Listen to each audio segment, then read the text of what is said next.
প্রিয় সাংবাদিক ভাইয়েরা, আজকে আমরা মাননীয় প্রধানমন্ত্রীর সাথে বসেছিলাম। আর পৃথিবীতে যে আজকে সমস্যাটা সৃষ্টি হয়েছে মধ্যপ্রাচ্যের যুদ্ধের জন্য এবং স্বাভাবিকভাবে জ্বালানি উদ্বিগ্নতা মানুষের মধ্যে বেড়েছে, আমরা ওনাকে ব্রিফ করলাম। আমি আগেও বলেছি, গতকালকে বলেছি যে তেল নিয়ে উদ্বিগ্ন হওয়ার কোনো কারণ নাই।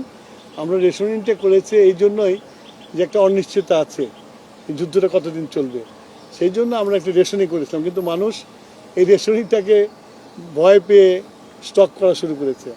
আসলে আমাদের তেলের কোনো অভাব নাই। শুধু তাই না, আগামী 9 তারিখে আরও 2টা ভেসেল আসছে।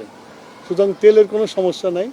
আমি সবার কাছে অনুরোধ করব, বিশেষ করে মিডিয়ার কাছে অনুরোধ করব, জনগণকে এই মেসেজটা দেওয়া যে এই তাড়াহুড়া করে কোনো কিনে দরকার নাই।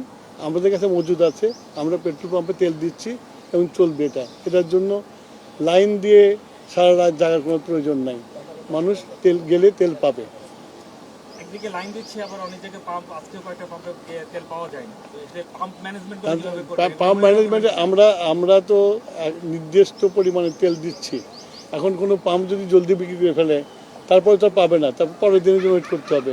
সেটার জন্য আমরা মনিটর করছি, আমরা দেখবো যাতে এরকম কম হয়, সেটা দেখবো আমরা। সেটা মানুষের মনের মধ্যে ঢুকতে পারবো না আমরা। আমাদের কন্ট্রোলিং যা আছে, আমরা কালকে থেকে আমরা মোবাইল কোড নামিয়ে দেবো, সব রকমের ব্যবস্থা আমরা নিয়েছি। এখন যে রেশনিং করা হচ্ছে 2 লিটার করে মোটরসাইকেলে, এতে করে তো একদিন পর পরই যেতে হচ্ছে অনেক। এটা কি আর একটু বাড়ানো যায় কিনা? না, আমি তো বললাম যে আমার মজুদ আছে, কিন্তু ওই যুদ্ধ কবে থামবে কেউ তো আমরা জানি না। তা আগে থেকে আমার ঘর ঠিক করতে হবে না, সঞ্চয়টা রাখতে হবে না? সেই জন্য আমরা এই সঞ্চয়টা করছি। আমাদের আরও 2টা ভেসেল আসছে 9 তারিখে। সুতরাং আমাদের যে শর্টেজ পড়ার কোনো সুযোগ নাই। তারপরেও যেহেতু যুদ্ধ চলছে, তো আমাদেরকে খুব হিসাব করে চলতে হবে। কতদিন চলবে যুদ্ধের উপর ডিপেন্ড করে।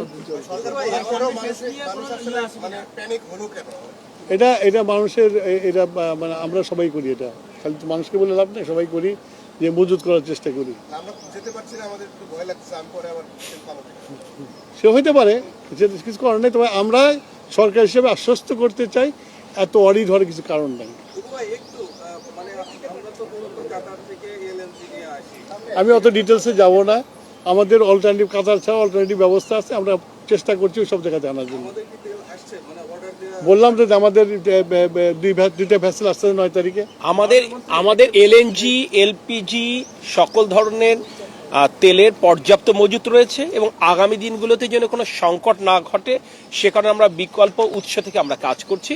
আমরা আপনাদের মাধ্যমে দেশবাসীকে এই অনুরোধটা করতে চাই, আতঙ্কিত হওয়ার মতো কিছু নেই, কিন্তু বৈশ্বিক পরিস্থিতি বিবেচনায় আমরা সতর্ক হব, সকলে সচেতন থাকবো, এটুকুই আহ্বান। ধন্যবাদ। আসসালামু আলাইকুম।